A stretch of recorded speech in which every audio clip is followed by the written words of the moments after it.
அனைவருக்கும் வணக்கம். இடைநிலை ஆசிரியர் தேர்வு 2024 நம்ம எல்லாம் எதிர்பார்த்தபடி இன்று நோட்டிஃபிகேஷன் வெளியிட்டிருக்காங்க. ஏற்கனவே டிஆர்பி ஆனுவல் பிளானரில் நமக்கு ஜனவரி மாதத்தில் தேர்விற்கான நோட்டிஃபிகேஷன் வெளிவரும்னு சொல்லியிருந்தாங்க. நம்ம கொஞ்சம் ஒரு வாரம் தாமதமாயிடுச்சு. இல்லைன்னா நம்ம எதிர்பார்த்துருந்தோம் எப்படியா இருந்தாலும் கண்டிப்பாக ஒரு பிப்ரவரி 10 தேதிக்குள்ளார வரும் அப்படின்னு தான் எதிர்பார்த்தோம். இன்று நோட்டிஃபிகேஷன் வெளியிட்டாங்க. காலி பணியிடங்களை பொறுத்த வரைக்கும் 1768 இடங்கள் டென்டேட்டிவாக சொல்லியிருக்காங்க. அதில் கரண்ட் வேகன்சின்னு பார்த்தோம்னா 1729, பேக்லாக் வேகன்சி 39, மொத்தம் 1768 இடங்களுக்கு நோட்டிஃபிகேஷன் வெளியிட்டிருக்காங்க. இப்போ நம்ம ஆன்லைன் மோடில் எப்போ அப்ளை பண்ணலாம் அப்படின்னு பார்த்தோம்னா 14/2/2024 முதல் ஆன்லைனில் நம்ம இந்த எக்ஸாமுக்கு விண்ணப்பிக்கலாம் தகுதி உடையவர்கள். அதே போல் லாஸ்ட் டேட்டு பார்த்தோம்னா ஒரு மாதம் இடைவெளி கொடுத்துருக்காங்க.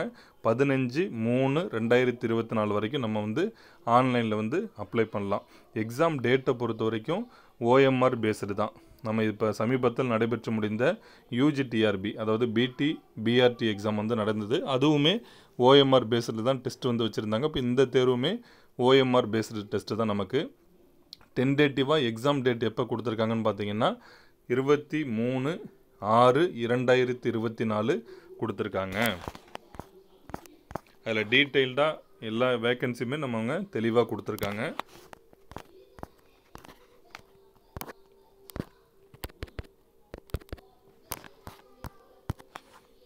எக்ஸாம் பேட்டர்னை பொறுத்த வரைக்கும் டிஆர்பியால் நடத்தக்கூடிய எல்லா வகையிலான தேர்வுகளுக்குமே இனிமேல் பார்ட் ஏ பார்ட் பி, அதாவது பார்ட் ஏ அப்படிங்கிறது கம்பல்சரி இந்த தமிழ் லாங்குவேஜ் எலிஜிபிள் டெஸ்ட் கண்டிப்பாக உண்டு. இனிமேல் எல்லா தேர்வுகளுக்குமே டிஆர்பியில் நடத்தக்கூடிய எல்லா தேர்வுகளுக்குமே இப்போ சமீபத்தில் நடைபெற்று முடிந்த பிடி பிஆர்டி எக்ஸாமுக்குமே பார்ட் ஏவில் நமக்கு கொடுத்துருந்தாங்க.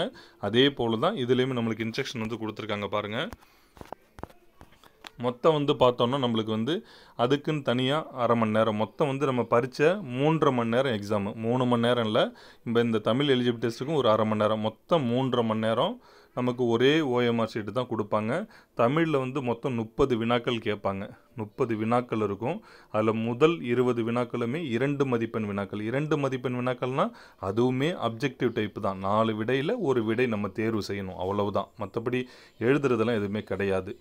கடைசி 10 வினாக்களும் 1 மதிப்பெண் வினா. மொத்தம் 50 மதிப்பெண்கள். 50 மதிப்பெண்களுக்கு நம்ம குறைந்தது 20 மார்க் எடுத்தால் தான் நம்ம எலிஜிபிள். அப்படி எலிஜிபிள் ஆனால் மட்டும்தான் நம்மளுக்கு ரிசல்ட் வரும். சரிங்களா? அதனால் தமிழ் எலிஜிபிள் டெஸ்ட்டுமே முக்கியமானது. அடுத்தது பார்த்தோம்னா நம்ம மெயின் சப்ஜெக்ட் வந்துடலாம். இந்த சப்ஜெக்டில் எடுக்கக்கூடிய மார்க்கு தான் நமக்கு முக்கியமானது. ரேங்கிங்க்கு நம்ம இதை வச்சு கன்சிடர் பண்ணுவாங்க. அப்புறம் வெயிட்டேஜ் மார்க்லாம் இருக்குது. வெயிட்டேஜ் மார்க் இந்த இதில் எடுக்கக்கூடிய மார்க்லாம் ஆட் பண்ணி தான் நம்மளுக்கு 1:1.25 ரேஷியோவில் சிவிக்கு கூப்பிடுவாங்க. இப்போ நம்ம மொத்தம் 150 கொஷின் அந்த பார்ட்டியே இல்லாமல் மெயின் சப்ஜெக்டில் 150 கொஷின், 3 மணி நேரம் தேர்வு. மினிமம் எலிஜிபிலிட்டி மார்க்கை பொறுத்த வரைக்கும் இடஒதுக்கீடு பிரிவினர்களுக்கு 45 மார்க்கு, 150க்கு 45. இடஒதுக்கீடு பிரிவு இல்லாதவர்களுக்கு 60 மார்க். சரிங்களா?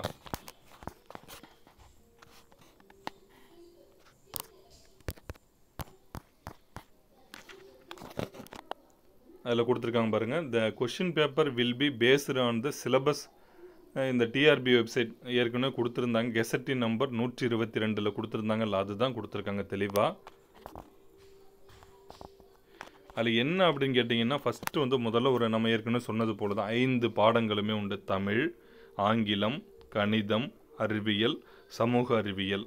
உங்களுக்கு 2 மீடியம்லேயுமே கொஷின் வரும். தமிழ் தமிழில் இருக்கும், இங்கிலீஷ் இங்கிலீஷில் இருக்கும். மற்ற மேக்ஸாக இருந்தாலும் சரி, சயின்ஸாக இருந்தாலும் சரி, சோசியல் சயின்ஸாக இருந்தாலுமே 2 மீடியத்துலையுமே நமக்கு கொஷின் பேப்பர் அதிலே வரும். அது இயல்பாக உள்ளது தான். அதனால் கொஷின் பேப்பர் மீடியம் நம்ம எந்த மீடியம் வேணாலும் கொடுத்துக்கலாம்.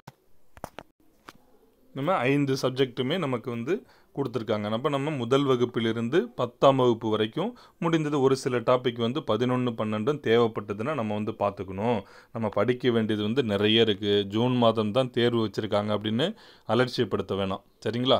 இன்னும் ஒரு 5 மாதங்கள் கூட நம்மளுக்கு 4 மாதங்கள் தான் முழுமையாக இருக்குது. இந்த 4 மாதங்கள் போதும். நல்லா நிறைவாக நம்ம இந்த தேர்வுக்கு படித்து தயார் நிலையில் இருக்கலாம். அதனால் இந்த ஒரு வாய்ப்பு கிடைச்சிருக்கு. இந்த வாய்ப்பை சரியான முறையில் நம்ம எல்லோரும் பயன்படுத்திக்கணும். ஏன்னா இப்போவே இவ்வளோ குறைவாக காலியிடங்கள் வந்து காமிக்கிறாங்க. இதையும் நம்ம இந்த வாய்ப்பை விட்டுட்டோம்னா அடுத்ததில் நம்ம எதிர்பார்க்கவே வேணாம். தேர்வு அப்படிங்கிறது நம்ம எப்போ வரும்னு நம்ம வெயிட் பண்ணிக்கிட்டே இருக்கணும். சரிங்களா? அதனால் இந்த வாய்ப்பை எல்லாருமே சரியான முறையில் நீங்கள் எல்லோரும் பயன்படுத்திக்கணும்.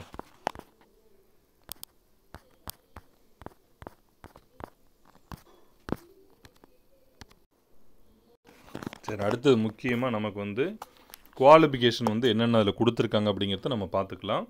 நம்ம ஏஜ் லிமிட்டை பொறுத்த வரைக்கும் 1/7/2024 அந்த டேட்டை தான் நமக்கு வந்து கன்சிடர் பண்ணுவாங்க. இப்போ உள்ள டேட்டை வந்து எப்பயுமே எடுத்துக்க மாட்டாங்க. இது வந்து வழக்கமான நடைமுறை தான். 1/7/2024 அன்னைக்கு அந்த டேட்டு தான் நமக்கு முக்கியம். அன்னைக்கு வந்து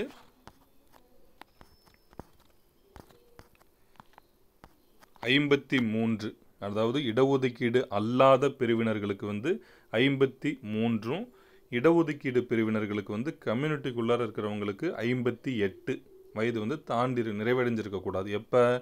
1/7/2024 அன்று. சரிங்களா? இதுதான் வந்து ஏஜ் லிமிட். பொதுவாக எல்லா தேர்வுகளுக்குமே டிஆர்பி வந்து இதை மாற்றியாச்சு, எல்லாருக்கும் தெரியும் நமக்கு. அடுத்து முக்கியமாக பார்த்தோம்னா எஜுகேஷ்னல் குவாலிஃபிகேஷன் என்ன அப்படிங்கிறது முக்கியமானது. என்னங்கிறத பார்த்துடலாம். முதல்ல பார்த்தீங்கன்னா ஹையர் செகண்டரி இல்லைன்னா ஆர் இட்ஸ் ஈக்குவலன் வித் அட்லீஸ்ட் 50% மார்க்ஸ் அண்டு செகண்ட் இயர், அதாவது 2 வருஷம், அதாவது 2 year diploma in elementary education நேம் அதை கொடுத்துருக்காங்க. இது எந்த யூனிவர்சிட்டியாக இருந்தாலும் பரவாயில்ல, நீங்கள் 2 வருஷம் இந்த டிப்ளமோ இன் எலிமெண்ட்ரி எஜுகேஷன் படிச்சிருக்கணும். அப்படி இல்லை, அதாவது ஹச்எஸ்சி 2 வருஷம் வந்து டிப்ளமோ இன் எலிமெண்ட்ரி எஜுகேஷன். அடுத்தது பார்த்தோம்னா higher secondary or it's equivalent, அதில் வந்து 45% minimum mark and 2 year diploma in elementary education அதுவும் கொடுத்துருக்காங்க. அதுக்கு இந்த நாம்ஸ் ரெகுலேஷன் கொடுத்து. அடுத்தது பாருங்கள், higher secondary or it's equivalent with அட்லீஸ்ட் 50% marks and 4 year bachelor of elementary education, இந்த பிஇஎல்இடி அதுவும் படிச்சிருந்தாலுமே நம்ம எலிஜிபிள்னு கொடுத்துருக்காங்க. அடுத்தது higher secondary or it's equivalent with அட்லீஸ்ட் 50% marks and 2 year diploma in education, அதாவது ஸ்பெஷல் எஜுகேஷன் படிச்சிருந்தாலுமே அவங்களுமே இதுக்கு வந்து எலிஜிபிள். அடுத்து பாருங்கள், graduation and 2 year diploma in elementary education இது படிச்சிருந்தாலும் நம்ம அது அப்புறம் இது எல்லாம் இருக்கணும். அப்படி இல்லை, அது கூட என்ன அடிஷ்னலாக இருக்கும் அப்படின்னு கேட்டால் and passed in the Tamil Nadu teacher eligibility test TN TET paper 1 வந்து நம்ம கண்டிப்பாக பாஸ் பண்ணியிருக்கணும். சரிங்களா? The provided that a person with diploma in education, அதாவது இந்த special education qualification shall undergo after appointment, அவங்களுக்கு வந்து ஒரு 6 month special programme in elementary education கொடுப்பேன்னு சொல்லியிருக்காங்க. இந்த டெட்டு, அதாவது நம்ம வந்து இப்போ டிகிரி முடித்தவங்கெல்லாம் பிஎட், அதாவது டிகிரி பிஎட் முடித்தவங்க பேப்பர் 1 எழுதி நிறைய பேர் வந்து தேர்ச்சி பெற்றிருந்தாங்க.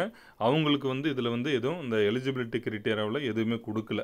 அது இடையிலே வந்து அந்த விதிகளில் வந்து மாற்றம் செஞ்சுருந்தாங்க. இப்போ நோட்டிஃபிகேஷன்லையுமே அதை சார்ந்து எந்த அறிவிப்புமே நமக்கு வந்து கொடுக்கல.